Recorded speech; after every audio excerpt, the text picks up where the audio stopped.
Guys, pagmasdan ninyo ang negosyong ito, ang daming customer, non-stop. No, pag meron kang ganitong negosyo guys, talo mo pa ang nag-abroad nito.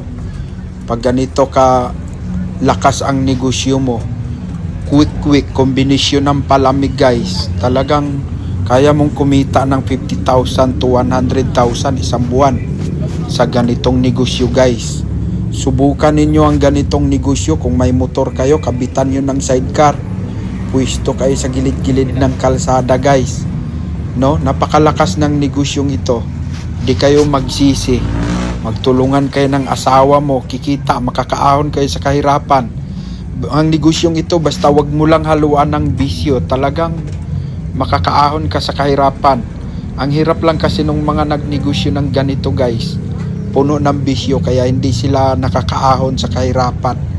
No, hindi sa mahina, kundi napakalakas ng negosyo.